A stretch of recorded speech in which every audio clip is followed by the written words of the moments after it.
도박 사실을 고지했다고 하면은 네. 상대방에게 갚을 돈도 없어지고 사기 혐의도 벗을 수 있는 상황인 거네요. 네, 맞습니다.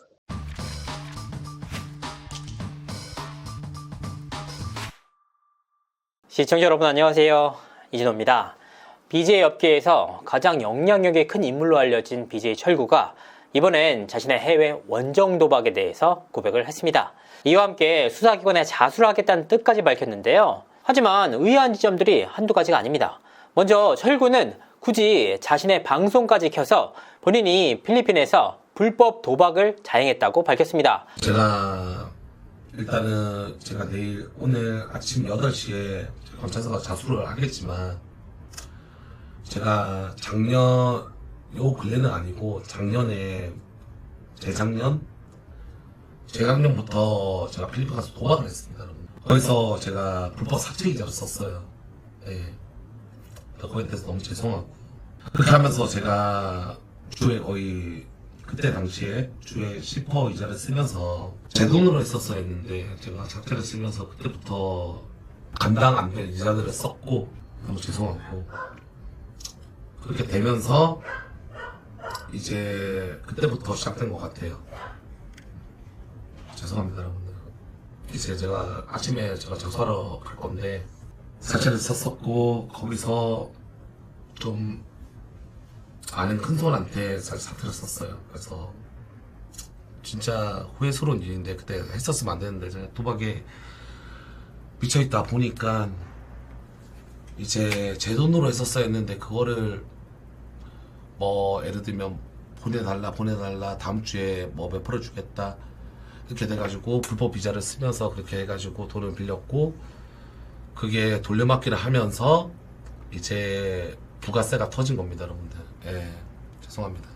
부가세가 터졌고 세금이 터지면서 이제 부가세가 60억을 맞았습니다 여러분. 그래서 부가세가 60억이 나오면서 상황이 악화가 되면서 그러면서 제가 좀 말도 안 되는 이자들을 좀 계좌가 압류 당하니까 그거를 돌려막으려고 좀 여러 명한테 돌려막다 보니까 상황이 지금 악화가 됐습니다 여러분들. 정말 죄송합니다. 제가 올해 11월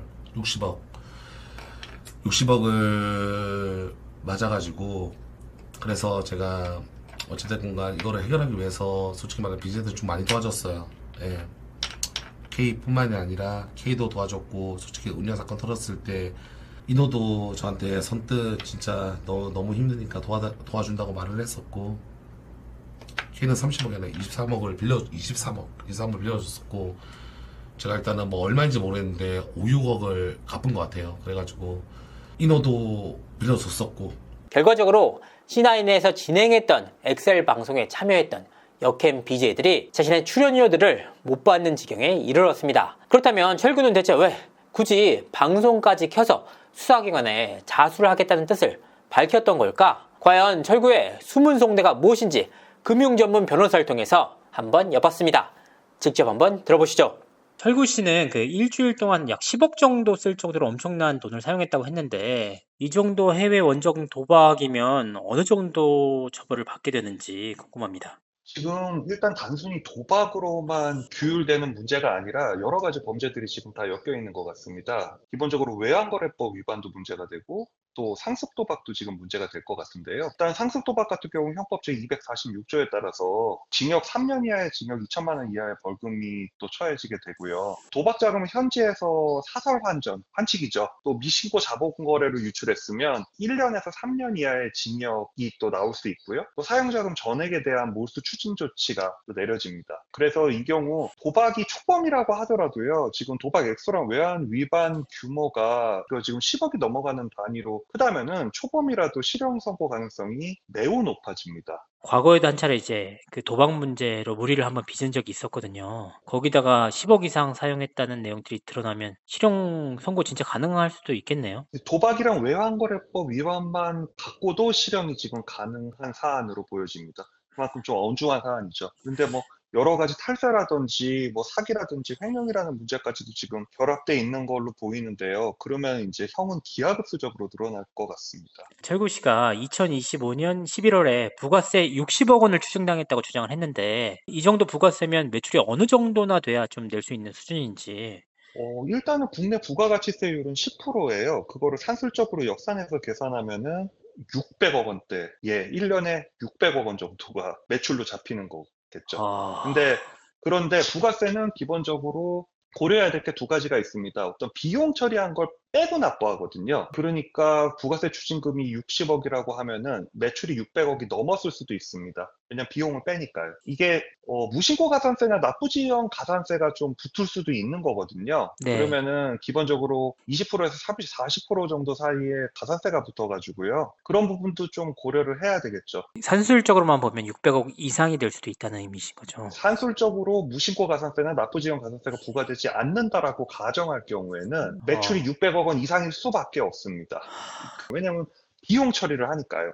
어쨌든 사업체를 운영함에 있어서. 다만 이제 여기서 무신고 가산세나 납부지연 가산세가 있으면 뭐 한 20%에서 30%를 좀 빼야 되니까 그렇게 잡더라도 최소 뭐 한 400억 원 정도는 된다라고 봐야 되겠죠. 근데 지인들이 돈을 상당히 많이 빌려준 걸로 알고 있어요. K라는 예. 인물이 한 23억을 빌려줬다고 하는데 못 갚을 경우에는 상대방이 좀 그 법적으로 문제 제기를 해야 사기 혐의가 적용되는 거죠. 일단은 사기죄는 반의사불벌죄가 아니기 때문에 수사기관이 인지했을 경우 직권으로 조사해서 처벌이 가능한 사안입니다. 실무적으로는 보통 고소를 하기 때문에 고소에 따라서 많이 사기죄가 처벌되긴 하는데요. 반의사불벌죄가 아니기 때문에 수사기관이 직권조사해서 처벌할 수 있습니다. 그것까지 예. 적용될 수 있군요, 이게. 이게 문제인데요. 지금 언론상에 보도된 바에 따르면 한 20억 원 이상을 차용했다라고 지금 돼 있는데 네. 이게 도박으로 쓸 거다라고 이야기하고 빌린 거는 불법 원인 급여라고 해서 반환 청구권을 상실합니다. 선량한 풍속, 사회 질서에 위반되는 행위로 인한 차용 행위는 다 무효로 보거든요. 이것을 민법 103조 위반이라고 하는데 네. 다만 많은 경우에 자기가 도박에 쓸 거다라고 이야기를 하지 않고 빌리는 경우가 많죠. 이야기를 하지 않고 돈을 빌렸을 경우에는 당연히 갚아야 되고요. 그 용도를 속였기 때문에 용도 사기로서 처벌되고 20억 원 이상이면 특경가 사기가 되겠죠. 도박비 상환을 위해서는 또 다를까요? 돈을 빌려줄 당시에 기존 도박비 변제에 쓰여질 사정을 채권자가 알면서 대여한 경우에는 민법 103조 위반으로 무효가 됩니다. 그것도 무효되는 거예요? 예, 그렇습니다. 왜냐하면 도박 빚을 갚는 데 쓴다는 건 결국은 순차적으로 결국은 도박에 사용되는 자금을 빌려주는 거와 동일하기 때문입니다. 중요한 것은 이 돈이 어쨌든 도박과 관련된 자금으로 사용되냐 사용되지 않느냐에 대한 채권자가 그것을 인식했냐 안 했냐를 기준으로 판단합니다. 왜냐하면 도박빚 자체가 무효인데 그걸 알면서 빌려준 거기 때문입니다. 도박비 상환을 알고도 돈을 빌려줬다고 하면 그 상환이 무효가 될 수가 있는 거군요. 예, 그렇습니다. 근데 도박빚 상환인 거를 모르고 어떤 용도를 거짓말을 해가지고 그거에 속아서 빌려주면 사기가 되는 거고. 근데 이것이 도박빚을 갚는데 사용된다라는 것을 알면서 빌려준 것은 결국은 도박 채무 변제 목적의 대출이거든요. 그럼 역시 마찬가지로 도박에 사용된 자금을 융통시키는 데 도움을 주는 행위이고 도박빚을 변제하는 행위가 무효였기 때문에 기본적으로 이 대출 행위 역시 민법 103조 위반으로 무효가 됩니다. 도박 사실을 고지했다고 하면은 상대방에게 갚을 돈도 없어지고 사기 혐의도 벗을 수 있는 상황인 거네요. 네, 맞습니다. 그러니까 철구 씨는 큰손에게 5억 원을 빌리는 대가로 그 C9 크루에서 나오는 엑셀 수입 5%를 주고 있었다. 이렇게 주장을 했는데 해당 그 단체가 법인은 아니었는데 결과적으로 여성 크루들이 못 받은 돈이 생겼거든요. 이 경우에는 법적 책임이 따로 안 생길까요? 법인이 아니더라도 수익 정산금을 지급하기로 한 약정이 있는데 그것에 위반해서 돈을 주지 않았을 경우 당연히 형사상 횡령죄가 성립할 수 있습니다. 연예인들 기본적으로 정산 안 해줘서 보통 업무상 횡령죄로 처벌되는 경우가 굉장히 빈번하지 않습니까? 네. 그거는 법인이나 개인 사업자의 문제가 아니라 어떤 정산거 지급 약정이 있는데 그것을 지급하지 않았을 경우에 생기는 문제라서 연예인의 정산 미이행과 관련된 형사처벌과 동일하게 규율될 것으로 보입니다. 그러면 뭐 외환관리법 위반에 상습 도박에 횡령에 사기 혐의까지 더해질 수 있을 것 같은데 이 정도면 기본적으로 형량이 어느 정도 나올까요? 지금 23억 원 부분이 이게 단순 채무불이행인지 사기인지가 굉장히 큰 쟁점이 될 것 같고요.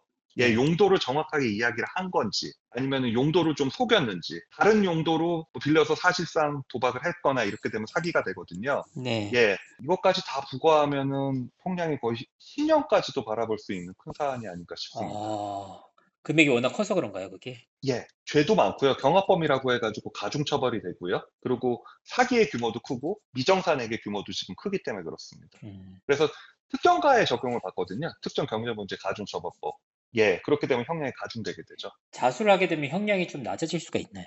형법상의 자수라는 개념은 범죄가 수사기관에 발각되기 전에 자발적으로 자신이 반성해서 수사기관에서 자신의 범죄 사실을 고백하는 경우를 의미하는데, 그 경우에는 임의적으로 감경이 가능합니다. 그런데 지금 이 경우에는 범죄가 수사기관에 발각되기 전에 자발적으로 자수를 한 것인지가 좀 불분명합니다. 오히려 수사가 개시돼서 수사기관에 찾아간 것에 가깝다고 볼 여지도 있는데요. 예. 예, 수사가 개시돼서 피의자가 자진 출두를 한 것만으로는 감경이 되지 않습니다. 이것은 진정한 자수의 의미로 법원에서 판단하지 않기 때문에. 철구 씨는 세금을 제외하고 남아있는 사채빚만 50억 정도라고 주장을 했는데 상당히 큰 금액인데다가 일종의 불법 추심으로도 볼 여지가 있는 것으로 보이는데, 만약에 자수를 하고 수사기관의 수사가 시작되면 이 돈을 그러면 안 갚아도 되는 건가요? 연리 20%를 초과한 이자 계약은 무효이고요. 그거를 넘어가는 초과이자는 갚을 필요가 없지만 원금은 반드시 갚아야 되고요. 그리고 이 사채빚 50억 원이